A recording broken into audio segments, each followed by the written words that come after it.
চলো আবারও তোমাদের জন্য একটা একদম ডিজাইনার শাড়ি নিয়ে চলে এসেছি শিফনের উপরে চিকনকারি। যে যে নিতে চাও একদম বলবো নিয়ে নিও। 4টে কালার এখন আপাতত অ্যাভেলেবেল, যে যে নিতে চাইছো এইটুকু বলবো এখন নিয়ে নাও। 4টে কালার অ্যাভেলেবেল আছে, যার যেটা ভালো লাগবে একদম বলবো একদম নিয়ে নাও।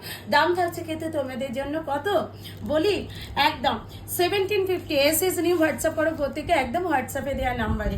হ্যাঁ ঠিক বলেছ, শিপিং কিন্তু থাকছে ফ্রি। আর যদি ভিডিওটা ভালো লাগে একটা করে লাইক, একটা করে শেয়ার আর একটা করে কমেন্ট অবশ্যই করো। আর এগুলো কিন্তু খুলে এক পিস দেখিয়ে দিচ্ছি, আর লাইভে অবশ্যই প্রত্যেকটা কালার খুলে দেখাবো। তোমরা একদম বলবো নিয়ে নিতে পারবে লাইভ থেকে। কেমন লাগছে অবশ্যই কিন্তু জানিও তোমরা, কেমন লাগছে অবশ্যই কিন্তু জানিও তোমরা। আর লাইভে তো প্রত্যেকটা কালার খুলে দেখাবোই, আর কেমন লাগছে অবশ্যই কিন্তু জানিও। এই থাকছে কিন্তু শাড়ির লুকসটা, ঠিক আছে? ভালো লাগলে একদম এসএস দিয়ে হোয়াটসঅ্যাপ করে। দাম থাকছে 1750। অল ওভার ইন্ডিয়াতে অল প্রসেসিং অ্যাভেলেবেল, সিওডি এবং শিপিং ফি থাকছে। অনলাইনেও তোমরা প্রত্যেকে কেনাকাটা করতে পারবে অল ওভার ইন্ডিয়াতে। চলো টাটা বাই বাই।